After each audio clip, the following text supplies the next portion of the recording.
saludar a todas las personas que siguen esta entrevista que esta tarde el Sindicato Unitario de la Universidad Estatal a Distancia ha preparado con el objetivo de reflexionar sobre el estudio actuarial del régimen de capitalización colectiva de Jupema. Esta tarde nos va a acompañar y vamos a tener el gusto y el privilegio de agradecer su participación, don Carlos Arias Alvarado, director ejecutivo de Jupema. Para empezar la reflexión general desde el sindicato, hemos venido alertando que a nivel internacional hay una tendencia con respecto a los regímenes de jubilación, ni que hablar de Francia, con el aumento de nada jubilación, Países Bajos y Alemania, por ejemplo, también combinado con una tendencia con la reducción del poder adquisitivo de las pensiones. Esto es una combinación de diferentes procesos, entre estos, pues, la uberización de la economía, la tercerización de servicios, el recorte de servicios esenciales en el Estado, en todo el mundo, junto con elementos claves como es la deuda estatal con los regímenes de pensiones, elemento que no escapa a la realidad de nuestro país. Con todo esto, también es importante señalar la evasión fiscal y la concentración de la riqueza, donde se ha perdido esa perspectiva solidaria para sostener las condiciones de los regímenes de jubilación. Sí es importante que todos estos elementos políticos internacionales los conozcamos, pero también es fundamental que conozcamos cuál es el estado de el régimen de jubilación en nuestro país y de manera puntual en el Magisterio Nacional de los que la universidad forma. En ese sentido, a quien le voy a dar la bienvenida, incorporamos a don Carlos al escenario, presente acá esta tarde, y vamos a reflexionar de manera muy puntual sobre este estudio actuarial, ¿verdad? La realidad de nuestro régimen, qué retos se presentan, cuál es la salud de ese régimen, ¿verdad? Y cuál es el posicionamiento que está haciendo Jupema en ese sentido. Entonces, este espacio, don Carlos, agradecer su participación de verdad del sindicato, en el cual nosotros pues queremos que toda la comunidad universitaria se entere, tenga claridad, y qué más a través de una entrevista, con una conversación con las personas responsables de estos procesos. Bienvenido, don Carlos. Muchas gracias, Olman. Y bueno, por supuesto, saludar a toda la gente, ¿verdad? Que conforma el sindicato, ¿verdad? Ciudet, ¿verdad? Y todo en general, a cualquier persona, ¿verdad? Que esté en la educación superior y que le interesen, ¿verdad? Estos temas que me parecen súper relevantes, más allá inclusive de las, digamos, del alcance magisterial, porque me parece que son temas de orden nacional cuando se habla de pensiones, ¿verdad? Y por supuesto, creo que aplican para cualquier régimen de pensión, ¿verdad? Hablar de estudios actuariales, pues es necesario no solo en regímenes de pensión, sino también en muchos otros fondos, ¿verdad? De recursos, ¿verdad? Que siempre es necesario ver cuál es el estado de salud financiera de uno u otro. Pero con mucho gusto y yo en la mejor disposición y más bien agradecido por este espacio que me están dando ustedes acá en las puertas de Ciudad. Gracias, don Carlos. Y igual para toda la comunidad universitaria que va a seguir esta entrevista. Vamos a empezar, don Carlos, con una primera pregunta. ¿Cuál es la situación actual de las pensiones del magisterio? Hoy lo escuchamos, que nos reflexione cuál es el estado y si se quiere el estudio actuarial nos da a nosotros esos elementos para adelante. Bueno, vamos a ver, para hablar del Estado, pues uno lo puede enfocar en de muchísimas formas, ¿verdad? Normalmente, ¿verdad? Lo que se hace es que se utilizan los estudios actuariales. Pero bueno, yo creo que aquí es importante, digamos, recapitular qué es un estudio actuarial, ¿verdad? Un estudio actuarial es un método, digamos, por medio del cual usted busca o trata de entender cuál es el estado de un régimen de pensión. Los estudios actuariales toman en cuenta muchísimas variables, ¿verdad? Específicamente en el régimen de capitalización colectiva, y aquí necesariamente hay que hacer un paréntesis, ¿verdad? ¿Por qué? Porque Jupema administra dos regímenes de pensiones. Uno es el régimen transitorio de reparto y otro es el régimen de capitalización colectiva. ¿Cuál es la diferencia entre uno y otro? Básicamente, ¿verdad? El régimen transitorio de reparto es el primer régimen que se crea con la ley 2248 del año 1958. En esa ley se establecía que se iba a crear un fondo para que se le pagara pensiones al magisterio. ¿Qué pasó en ese momento? En ese momento quedó muy vago todo el tema este, ¿verdad? En la ley, y al final de cuentas, digamos que no se obligó específicamente al Estado a crear el fondo. sí decía que estaba a cargo del Estado, que iba a ser administrado por el Estado y demás, pero no específicamente que existiera un fondo, ¿verdad? Entonces, ese régimen transitorio de reparto con el tiempo, cuando la gente se empezó a pensionar, pues se dieron cuenta que no existía un fondo de donde pagar las pensiones, ¿verdad? Entonces, sino que el Ministerio de Hacienda las pagaba de oficio. Entonces, esta situación de alguna forma propició que el Estado se fuera quitando el tiro, ¿verdad? Y entonces tenía que pagar las pensiones. Si bien estaba recibiendo y había recibido durante muchos años, ¿verdad? Más de 30 años, recursos para crear el fondo, no lo creó, entonces le tocaba pagarlo del presupuesto nacional. Entonces, eso no le ha gustado, ¿verdad? Entonces, hace una propuesta, ¿verdad? En 1995 para cerrar ese fondo, ¿verdad? Y entonces se establece en esa ley que las personas que estuvieran nombradas del 15 de julio de 1992 hacia atrás pertenecían al régimen transitorio de reparto que se cerraba. Es decir, ya nadie podía entrar a ese fondo. Y a partir del 15 de julio del 92, quienes hubieran sido nombrados en educación conformarían el fondo, el régimen de capitalización colectiva que iba a ser administrado por JUPEMA y ahí sí creaba un fondo, ¿verdad? Entonces, bueno, creado ese fondo es el que administra JUPEMA. Hacemos un estudio actuarial sobre el régimen de capitalización colectiva, que es el que nosotros administramos porque sí existe. Ahí está la plata. En el caso del régimen transitorio de reparto, no se puede hacer un estudio actuarial serio porque nunca se crea un fondo. O sea, lo que hace el Estado es que les cobra a los educadores, ¿verdad? A la gente que está del magisterio en ese régimen, ¿verdad? Pero no tiene un fondo, sino que de ahí recoge esos platos, pero por otro lado les paga las pensiones. Entonces ese régimen está cerrado. Por eso este estudio actuarial es del régimen de capitalización colectiva, no es del régimen transitorio de reparto. Ahora bien, dicho eso y esperando no haberles hecho mucho enredo, ¿verdad? Régimen transitorio de reparto, 15 de julio del 92 para atrás. Régimen de capitalización colectiva, 15 de julio del 92 hacia adelante. Existe un fondo solo en el régimen de capitalización colectiva. No existe fondo en el régimen transitorio de reparto. ¿Quién, quién administra la parte financiera en el régimen transitorio de reparto? Hacienda, ¿verdad? Porque es el que les paga. Y en el régimen de capitalización colectiva es PEMA porque es el que las paga, digamos, en forma resumida. Ok, hacemos un estudio entonces actuarial del régimen de capitalización colectiva, ¿verdad? Y entonces de ahí sale un diagnóstico. ¿Qué se toma en cuenta ahí? Bueno, se toma en cuenta muchísimas cosas, muchísimas variables. Ok, ¿para qué se crea el fondo? Es decir, bueno, vamos a pagar pensiones, ok, ¿hasta qué plazo se van a pagar pensiones? ¿Verdad? Eh, y, y entonces decimos también, bueno, ¿y los recursos a qué tasa de interés se van a reinvertir? Bueno, ¿y cuánta gente hay en educación? Bueno, ¿y cuántos años van a durar? ¿Y cómo está la economía del país? ¿Y cómo está la economía del mundo? ¿Verdad? Y entonces, ¿qué dicen las estadísticas de cada cuánto se muere de la gente? Por decir algo, cuánta gente nace, digamos, etcétera, etcétera. O sea, son muchísimas las variables que se toman en cuenta en un estudio actuarial. Y entre más variables usted tenga, más certero es el estudio. Entonces, bueno, ¿y esto por qué es importante? Porque este estudio, Olman, nosotros lo hacemos por 100 años. Es decir, nosotros estamos diciendo que este estudio que hicimos, el último en el 24, se está tomando en cuenta de aquí a 100 años en adelante. Entonces, ¿cuánta plata tengo yo que pagar en pensiones? No solo de las personas que están actualmente pensionadas, sino las que van a estar pensionadas dentro de 100 años. Ok, ¿y cuánta plata tengo para cubrir eso? Eso es básicamente un estudio actuarial. ¿Cuánto necesito pagar y cuánto tengo para pagarlo? Y al final de eso, digamos, de todo ese estudio, uno dice, bueno, de esto me doy cuenta que no me alcanza o sí me alcanza. Y de ahí sale lo que se llama una razón de solvencia. Y esa razón de solvencia lo que busca es que sea mayor a uno. Es decir, ¿por qué? Porque el supuesto es, si debo 100, ya tengo que pagar 100, ¿verdad? Entonces, si me da uno es que estoy pagando los 100. Si me da menos de eso es que no me va a alcanzar para mí.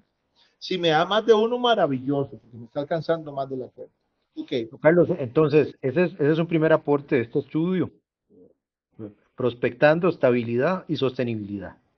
¿Es un así? estudio actuarial busca prospectar exactamente cuál es la salud financiera de ese fondo. Entonces, nos va a decir si es o no solvente.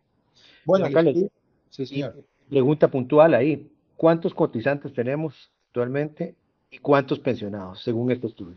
Bueno, recordemos entonces que el régimen de capitalización colectiva es el régimen ese que cubre a la gente que fue nombrada en educación del 15 de julio del 92 en adelante, hasta la fecha. Esos son los que están en el régimen de capitalización colectiva. Eso, actualmente nosotros tenemos unos 7.000 pensionados, es decir, es un régimen joven. Les acabo de contar que el régimen de capitalización colectiva nace en 1992. ¿Cuántos años van al 2025? Holman, le dan ahí los números, ¿no? Sí, estamos hablando de 33 años. Exactamente, muy bien. Entonces vamos a ver. Se dice que un régimen de pensiones empieza a pagar pensiones a partir de los 30 años más o menos, ¿verdad? Entonces vea usted que tenemos 7.000 pensionados, uno dice, sí, pues concuerdan los números, ¿verdad? Ok, tenemos 7.000 pensionados y más o menos gente activa, ¿verdad? Deben andar ahí como por unos 143.000, 142.000. Digamos que podemos andar por unos 150.000 en total. Son como unos 119.000 activos, más o menos. ¿Verdad? Entre gente que está en el magisterio a nivel privado y a nivel público, ¿correcto? Sí, recordemos que el magisterio o UPEMA más bien cubre la educación privada, lo que es primaria y secundaria, bueno, preescolar y todo eso que hay hoy en día, ¿verdad? Educación especial, ¿verdad? Puede ser privada y también pública. Y en la educación superior, solo la educación pública, no la privada. Es decir, las universidades privadas no las cubren. Con el régimen de capitalización colectiva, por ahí unos 120 y algo de mil, ¿verdad? De personas. Ok. Dicho esto, el estudio actuarial que hicimos, el último fue en el 2024. Entonces, bueno, este estudio del 24 nos dice que esa razón de solvencia es de 1.02. ¿Qué significa ese 1.02? Bueno, significa que podemos cubrir las pensiones actuales y futuras por los próximos 100 años, ¿verdad? Sin problema. Justos porque es 1.02, no es 1.20 ni 1.5, no es 1.02, es decir, en lo justo. Entonces, ahí decimos que estamos en equilibrio actuarial, lo que significa que con el monto o los recursos que existen en el fondo, nos alcanza para cubrir las pensiones de la gente que ya está pensionada y la que se va a pensionar en los próximos 100 años. Quiere decir esto, que hay gente que va a trabajar en educación, que no ha nacido, ¿verdad? Que se va a dedicar a educación y ya tiene su pensión. O sea, esto es una maravilla, ¿verdad? Es decir, ¿No? desearíamos que Es muy positivo esa perspectiva, don Carlos. es extraordinaria porque, insisto, el estudio actuarial es por los próximos 100 años y nos está dando que hay un equilibrio. Esto no lo decimos nosotros solo, ¿no, Olma? Pues nosotros hacemos aquí estudios actuariales internos, pero también son externos, ¿verdad? Que tienen que estar avalados por la Superintendencia de Pensiones y que tienen que cumplir todos los requisitos para hacer un estudio actuarial externo con auditores externos, ¿verdad? Y entonces ellos validan que efectivamente lo que estamos diciendo es correcto. Y ahora, don Carlos, y tocando esa perspectiva, que a todas luces para la comunidad universitaria es muy positiva porque habla de sostenibilidad a futuro a todas las personas que no, en las siguientes décadas se van a jubilar y las que a futuro van a trabajar en educación. ¿Qué retos se está enfrentando desde ese estudio actuarial el régimen del magisterio? ¿Qué es clave que usted nos diga a nosotros que se está planificando, que se está haciendo, que se está discutiendo como un reto que se tiene que enfrentar para darle esa continuidad, esa sostenibilidad? Bueno, vamos a ver, los retos son muchísimos. Respecto a las tasas de interés, ¿por qué las tasas de interés? Porque nosotros necesitamos reinvertirlos, ¿verdad? Y esos recursos se van a invertir a una tasa de interés, ¿verdad? Que es la que necesariamente se va a obtener.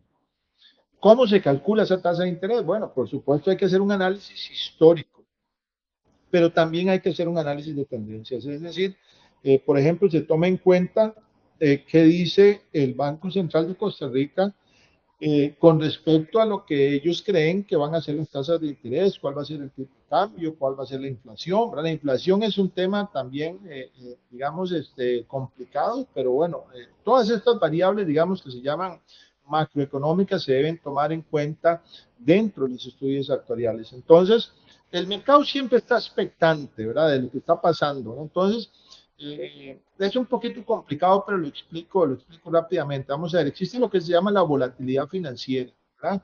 Y entonces, ¿qué pasa en el mundo y qué pasa en Costa Rica y qué pasa en todo lado a nosotros nos interesa? Porque sobre eso también nosotros podríamos más o menos tratar de discernir qué va a pasar con el tema de las inversiones, porque nosotros invertimos plata. ¿Con cuál objetivo? Pagar pensiones dentro de un plazo estipulado. Entonces, ¿qué hace usted? Bueno, empieza a recoger recursos y los empieza a invertir y hace que el fondo crezca. Tiene que crecer a una tasa suficiente para que en el tiempo que se está estimando, ¿verdad?, la persona con la edad y los requisitos adquiera la pensión por el resto de su vida. Entonces ahí hay un primer problema. Yo más o menos sé cuándo usted se va a pensionar. Le digo, sí, Olman, usted que tiene 20 años, ¿verdad?, si seguir trabajando sin parar, ¿verdad?, en 53 años usted va a tener las cuotas para pensionarse. Usted me dice, maravilloso, entonces a los 53 años me pensiono. No, no necesariamente, porque podemos decir que también ahí hay otro filtro. Y uno dice, sí, pero te permito pensionarte a partir de 55, que es como está en el Magisterio Nacional. Entonces ahí te dan ya dos requisitos. Me pensiono a los 55 y me pensiono con tantas cuotas, ¿ok? Ya tengo 53, tengo las cuotas, pero no tengo entonces me espero a los 55 y me pensiono. Y ya lo resolví, dice usted, ¿verdad? Ahora, póngase en el lado del que opera el fondo de pensiones. Dice, a la pucha, ¿y cuánto va a durar Olman? ¿Verdad? A la pucha, Olman va a durar, ¿verdad?, de acuerdo a a los estudios y demás, en promedio, ¿verdad? Olman va a durar, qué sé yo, 30 años más. Es decir, se va a morir a los 85 años. Bueno, pero ¿qué pasa si Olman dura hasta los 90, hasta los 100 años? ¿Verdad? Entonces, esas variables son súper importantes. El tema de la longevidad es importante. Otro tema que es importante es la natalidad. Es decir, porque se supone que estos sistemas de pensión trabajan sobre la base de que alguien te va a sustituir. Entonces, bueno, todas esas variables se deben tomar en cuenta a la hora de hacer un estudio actuarial. Un medio cambiante en cuanto a sistemas políticos, porque cuando cambia un sistema político, probablemente también tenga algún tipo de impacto sobre los esquemas económicos y financieros. Y eso me tiene que importar, definitivamente, ¿verdad? Para los esquemas de pensión es importante saber si va a haber o no va a haber sustitución del trabajo. No, Carlos, Entonces, ahí tal vez es importante, ¿verdad? Yo creo que un primer elemento que usted nos ha aportado ahora es la tendencia económica internacional, ¿verdad? Eso es muy variable y lo estamos viendo desde que Trump llegó al gobierno de los Estados Unidos, ¿verdad? Que está haciendo que esto sea una montaña rusa en términos económicos y de la estabilidad de las inversiones a nivel internacional. Y no estoy con el primer elemento, el elemento demográfico, que muchas veces es el que más atención se le pone, ¿verdad? El manejo de las inversiones, el papel y los cambios en la política del Estado. Ahí quizás tal vez ahora lo pueda refrescar un poco también la famosa deuda que tiene el Estado, ¿verdad? Y cómo afecta a los regímenes de pensiones. Ahí nos puede dar también un monto en ese sentido. Pero, ¿qué se están haciendo frente a esos retos? ¿Qué estamos haciendo para que el magisterio, puntualmente no es la gente diga, bueno, ¿qué estamos haciendo para enfrentarlo? ¿Qué tenemos que hacer pensando en una organización sindical como para colocar la discusión? Porque el régimen es nuestro futuro, ¿verdad? ¿Qué nos puede contar por ahí? tal vez si me permite, antes de entrar en eso, quisiera, digamos, como terminar de explicar Uh la -huh. parte técnica para que la gente nos entienda. Vean, como ya les expliqué que un fondo lo que hace es recoger todo el dinero, reinvertirlo para hacerlo crecer, ¿verdad? Y que tiene el problema de tratar de prever qué va a pasar en 100 años, ¿no? Cuánto va a durar la gente, cuáles van a ser las tasas de interés, cuánto va a ser el monto de pensión, etcétera, etcétera, etcétera, cómo van a estar los mercados financieros, cómo van a estar los sistemas políticos, etcétera, etcétera. Entonces, esto, digamos, es importante por lo siguiente, partiendo de lo básico. Si yo sé que una persona empieza a aportar hoy, bueno, recordemos que en el sistema costarricense aportan tres, ¿verdad? El Estado, el patrón y el trabajador. Eso lo dice la Constitución política. Para crear una pensión va a aportar el Estado, va a aportar el patrón y va a aportar el trabajador. Esos tres aportes o aporte tripartita, ¿verdad?, se agarran y se invierten y se van a reinvertir cada vez que venza, pensando en que 30 o más años la persona se va a pensionar. Entonces el juego es este. Si ya yo sé cuánto se va a aportar y cuánto va a crecer ese aporte en el tiempo, ¿cuál es la tasa de rendimiento que yo ocupo para asegurar que le voy a pagar el 100% de esas pensiones a la gente de ahora y a 100 años? En eso consiste. ¿Es difícil? Sí, es difícil. ¿Es complicado? Sí. Los estudios actuariales ayudan un montón, ¿verdad? Y ahí sacamos cuál es el rendimiento que ocupamos. En Jupema lo tenemos ya determinado. Sabemos que nosotros debemos alcanzar con las inversiones todos los días que hacemos inversiones, y esto es todos los días, ese es el pan nuestro cada día. Tenemos que alcanzar un 5.89% de tasa real. ¿Qué significa real? Que debemos tomar en cuenta la inflación. Entonces, si la inflación va a ser de un 2%, nosotros tenemos que lograr rendimientos sobre esas inversiones de un 7,89. Si decimos que la inflación va a ser un 2%, ocupamos un 8,89. Si decimos que es un 1%, ocupamos un 6,89. Esta tasa real es muy difícil de alcanzar, es una tasa alta, pero es la que nos asegura a nosotros que vamos a pagar el 100% de las pensiones de los personas. Por eso, Olman, es tan importante para nosotros entender en qué invertimos y cómo invertimos, porque estamos obligados a garantizar una tasa actuarial para poder garantizar las pensiones. Entonces, esto es básico. Quería explicar la parte esa técnica Ujú. para que No, la y creo que es medular para entender eso, ese qué, cómo se invierte, ¿verdad?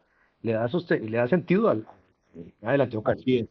Entonces, si el Banco Central proyecta una inflación de un 1% para este año, nosotros tenemos por obligación que conseguir un 6,89. Entonces, de esa forma es que nosotros, digamos, gestionamos el fondo. ¿Por qué les cuento esto? Porque Jupema tiene que ver dónde invierte. Y hasta el 2021 Jupema estaba encadenado, estaba con un grillete en el pie. ¿En qué sentido? En que solo podía invertir en Costa Rica. Costa Rica es un mercado muy chiquito, donde usted solo puede invertir en muy poquitas clases de instrumentos financieros, certificados de inversión, certificados de depósito a plazo, recompras, ¿verdad? Ese tipo, digamos, de inversiones que son muy comunes, que no dan gran cosa, ¿verdad? Solo invertir en uno, dos, tres, cuatro bancos, ¿verdad? Privados muy poquitos, públicos nacional, popular, Costa Rica. Entonces, digamos que tienen muy pocas opciones. En el 21 la ley nos dice, bueno, ya ustedes pueden ir a invertir afuera.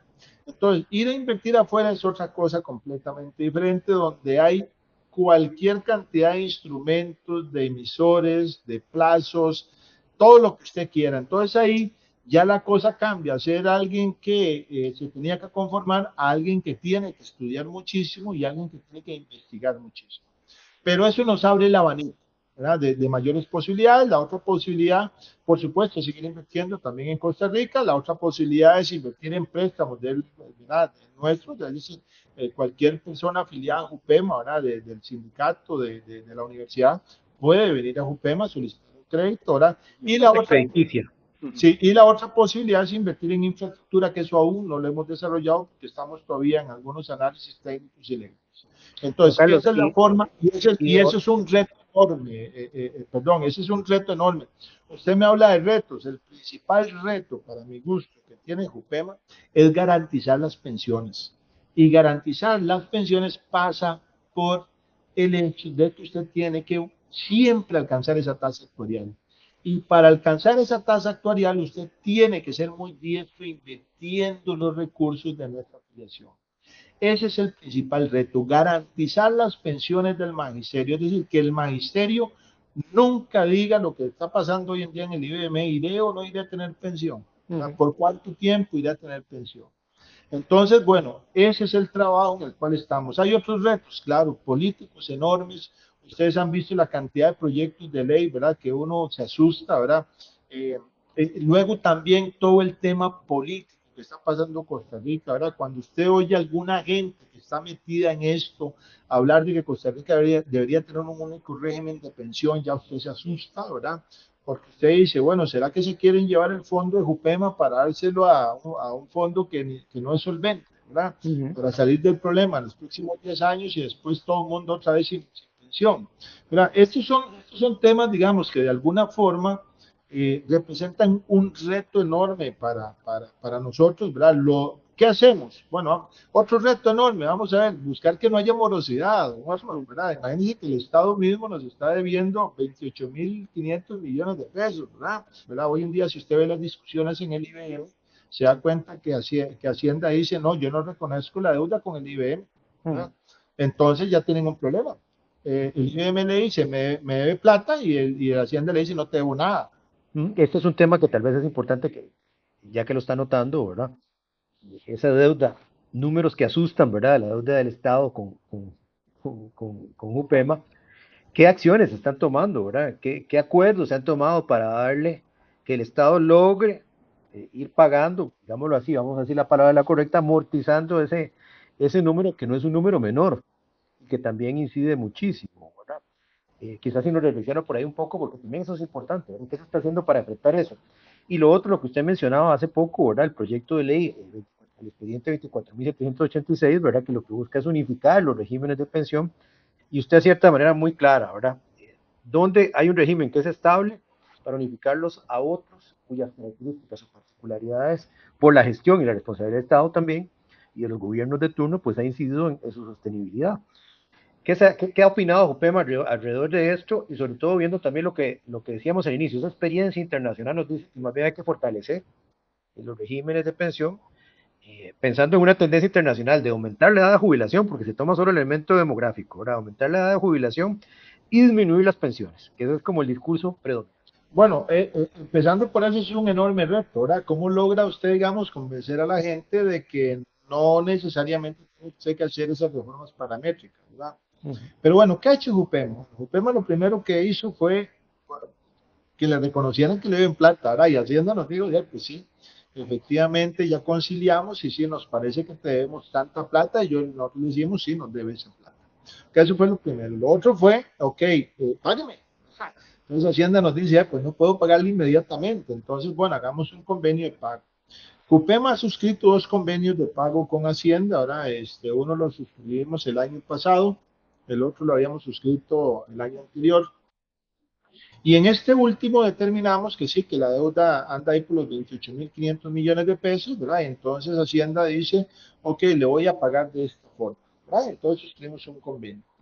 Entonces, ¿qué hicimos? Bueno, lo que hicimos fue revisar el proyecto de presupuesto que hace Hacienda, ¿no?, para que lo aprueben en la Asamblea Legislativa, y ahí saca usted si está o no está esa plata que te va a pagar, ¿verdad? Hacienda. Y nos damos cuenta de que en el presupuesto ordinario no estaba en la totalidad de los recursos, entonces lo primero que hemos hecho es hablar con Hacienda, mandarle notas, ¿verdad? Y decirle, vea, aquí parece que no concuerda lo que conversamos con lo que estás mandando a la Asamblea.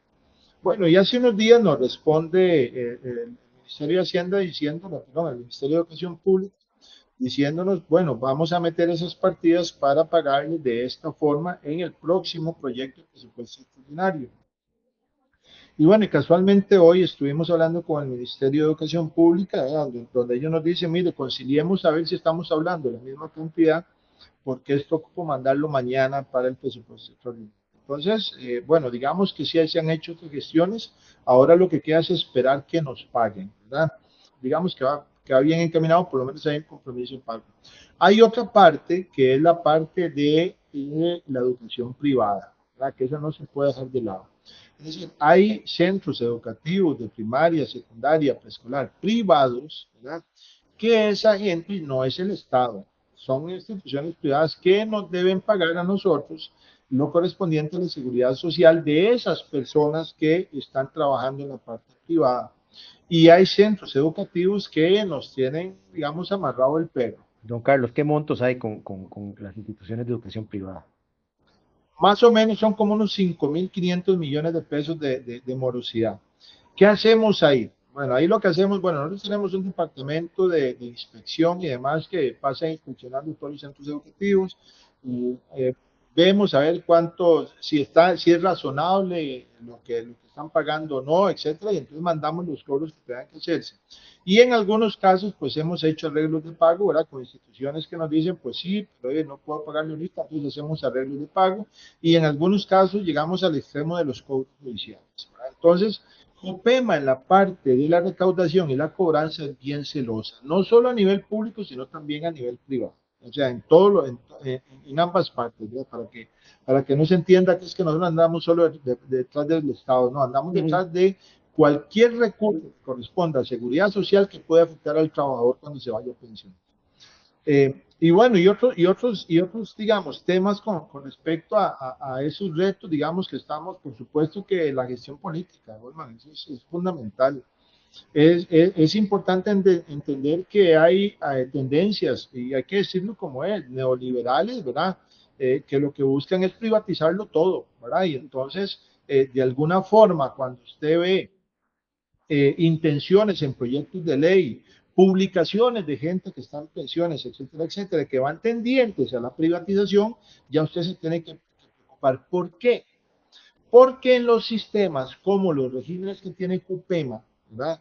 O el IBM, por ejemplo, son sistemas que toman en cuenta la parte solidaria. ¿Qué es esto? Bueno, esto es que no solo yo aporto y aporto y esa plata es mía, ¿verdad?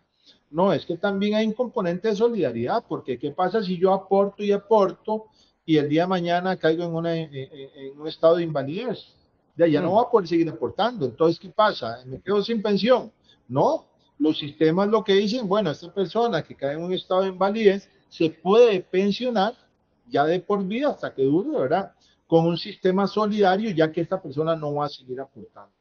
¿Qué pasa si esta persona se muere y tiene personas dependientes, sus padres o sus hijos o su esposa o su esposo? Bueno, que el sistema solidario de estos regímenes permite que esa persona dependiente obtenga una pensión para poder subsistir. ¿Ya? Entonces, esa solidaridad, ese componente solidario no lo tienen los regímenes privados. El régimen privado es usted aporta la parte individual, y si usted quedó inválido, bueno, hasta aquí le llegó el corte, hasta aquí le alcanza. Le alcanza para 10 años, sí, pero yo voy a durar 20, pues usted verá cómo vive los otros 10, ¿verdad? Mire, usted aportó, su cónyuge aportó hasta aquí y hasta aquí le alcanza para repartirle, sí, pero vea, yo soy dependiente y no tengo, ya eso no es problema mío. Esos son los sistemas privados. Y cuando usted ve ideologías, cuando usted ve proyectos de ley que van en esa línea, pues perdón, pero hay que levantar la mano, ¿vale? Porque vivimos en un país diferente, tenemos esquemas diferentes de pensión. Y aquí hago un paréntesis también pequeño, solo por cultura general. En Latinoamérica, en algún momento, sobre todo en los años, digamos en el año 2000, se impulsó mucho el tema de la privatización de los sistemas de pensión y muchos países cayeron en la trampa. Al día de hoy, solo Uruguay y Costa Rica digamos, no se deshizo de los sistemas solidarios o de parte. Y hoy en día, todos los demás países han tratado de volver a un esquema solidario y lo han logrado, por más que lo han intentado. Solo Costa Rica y Uruguay lo han mantenido, gracias a Dios, ¿verdad? Entonces, esas tendencias y todas esas publicidades y todas esas cosas que le dicen a uno y que le meten en la cabeza, no, mira aquí, ¿para qué trabajar por otros? Que mire que esto no es sostenible, que esto, que lo otro. Lo que ha hecho es llevar a otros países hacia esos esquemas que al final lo que terminan creando es más pobreza. Hoy en día Chile tiene una gran cantidad de adultos mayores en extrema pobreza. Tuvo que crear recientemente, acaba de hacer una reforma, ¿verdad? Donde ya no es si se aporta o no se aporta. ¿Verdad? Todo el mundo sabe que tiene que aportar. Y ya, increíble, ¿verdad? Decidieron aportar un 6% más y entonces el pleito no era si se aportaba o no, ni tampoco el pleito era quién lo administraba, si el Estado o los regímenes privados, pero los patronos estaban de acuerdo y el Estado también, es decir, tanto el Estado como el patrono decía hay que crearlo y lo pongo yo sin problema. Bueno, terminó poniéndolo el patrono sin ningún problema, ¿verdad? No, Entonces, acá, don Carlos, esta es una discusión que usted está dando, ¿verdad? Acá, y en los proyectos de ley, sobre todo este gobierno, que por dicha todavía no se ha dado una discusión política de fondo tan fuerte, pero es que el Estado no aporte, que el patrón aporte menos, pensando en el sector privado, ¿verdad? Y cargar más sobre las espaldas de los trabajadores en sostener los regímenes de pensión. Y ahora que toca Chile, estaba pensando en Argentina, ¿verdad? Donde las condiciones de las personas jubiladas son extremas. Es decir, una condición de pobreza y la cantidad de personas que hay a nivel general. Local, voy a hacer un amarre de estos aportes que usted nos ha hecho esta tarde y ya le voy a hacer una pregunta de cierre que me interesa que le dé a toda la comunidad universitaria. Bueno, lo primero, estamos hablando de casi 34.000 millones de colones entre esa deuda que tiene el Estado y los patronos en el sector privado por Jupema. Es un número fuerte, ¿verdad? Que creo que tenemos que ponerle atención, sobre todo las organizaciones sindicales y los afiliados al magisterio, defenderlo y exigir que el Estado también pues cumpla esos convenios que usted nos ha mencionado, ¿verdad? Creo fundamental esto que usted nos señala ahora también, el tema de fortalecer el carácter solidario del régimen. Eso es un elemento político frente a todos los proyectos que pretenden unificar los regímenes y cargar sobre las espaldas de las personas trabajadoras la obligación de su jubilación, ¿verdad? Ahí creo que es medular que también toda la comunidad universitaria lo contemple. En el balance que nos ha hecho hoy, don Carlos, creo que es fundamental también señalarlo, ¿verdad? Está haciendo cosas positivas para fortalecer el régimen. También hay retos, ¿verdad?, que tienen que ver con la tendencia económica internacional y con el tema de las inversiones. Por las particularidades y la prospección que se hace, el mismo estudio actuarial nos dice que hay que garantizar esa sostenibilidad, son retos que enfrenta, ¿verdad? Que son eventuales, no sabemos lo que puede suceder, pero es importante que la gente también lo tome en consideración. Don Carlos, un mensaje que usted le daría a las personas afiliadas de la Universidad Estatal a Distancia, particularmente del sindicato, del CIUNET, frente al régimen la situación actual, ¿cuál es el compromiso? ¿Qué le puede decir usted que se espera de esas personas afiliadas, ¿verdad? En términos globales, a manera de cierre. Bueno, me parece muy importante. Vamos, primero que nada, el tema está bien, ¿verdad? Estamos bien, ¿por qué? Porque los estudios anteriores nos están diciendo que el régimen está muy bien administrado y con la modestia del caso, ¿verdad? Es de los únicos regímenes de pensión de este tipo de capitalización colectiva, ¿verdad? Que tienen ese componente solidario. Es de los poquísimos en América e inclusive del mundo que están actuarialmente equilibrados. UPEMA es uno de esos. Es decir, el sector de educación se tiene que sentir muy orgulloso de eso, porque aquí también, como parte de ese mensaje, les digo que UPEMA es un ejemplo, ¿verdad? Para los temas de pensión, pero es una piedra en el zapato para los que quieren privatizar, porque les dice, no señores, esto sí se puede hacer y sí se pueden sostener. Entonces, Jupema está bien, gracias a Dios, en esa parte con el régimen de capitalización colectiva, en la parte del equilibrio actuarial. Lo otro es que no nos podemos descuidar. Hay muchísima gente allá afuera, ¿verdad? Que piensan diferente, que quieren privatizar, que quieren tomar los recursos de Jupema, ¿verdad? Entonces hay proyectos de ley que uno cree que son inofensivos, pero todos llevan una secuencia lógica en una línea para mi gusto, de privatización, ¿verdad? ¿Por qué? Porque hay un tema fiscal inmerso, que el aporte tripartito a Estado, patrón y trabajador. Ya sucede que el Estado ya se quiere quitar ese tema, quiere quitarse de pagar eso. Y en el sector nuestro de educación, el principal patrono, ¿quién es? El Estado. Entonces siempre procura quitarse, digamos, esa obligación y esa responsabilidad constitucional, ¿verdad? Entonces hay que salir a defender nuestro régimen, hay que estar muy orgulloso de él, hay que cuidarlo mucho, pero también hay que defenderlo. Y eso es muy importante, me parece a mí, que quede ahí, digamos, en la retina de toda la gente que está en la universidad, que tienen un régimen que es equilibrado, un régimen que ha sido bueno, que les está permitiendo de alguna forma garantizarse, tener una pensión, pero también hay que defenderlo toda esa gente que de alguna forma está tratando de buscar con otros propósitos, otros ideales y otras políticas, ¿verdad? Lo que creen que tienen que hacer. Yo creo que Costa Rica en general ha tenido el menoscabo de la parte social, ¿verdad? Y de alguna forma no es la privatización, digamos, de los regímenes de pensión la salida, ya quedó demostrado. Los países que han optado por esto no les ha ido bien y han creado más pobreza y más deterioro social, que es lo que al final los regímenes de pensión buscan, más bien socavar.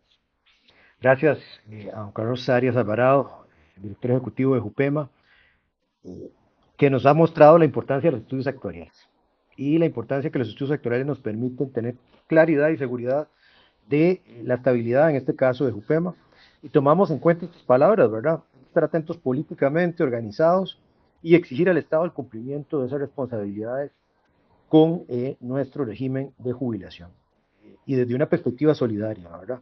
Y aquí también hacer un llamado también a las autoridades universitarias, a los consejos universitarios a que se pronuncien en contra de todos estos proyectos de ley. La lucha no es solo de los trabajadores, sino también de las instancias organizadas a nivel universitario. Cerramos entonces la participación de don Carlos y esperamos que este conversatorio nos permita pues, reflexionar y entender el estado actual de nuestro régimen de pensiones. Buenas tardes. Muchas Nada más. gracias. Hasta luego. Muchas gracias.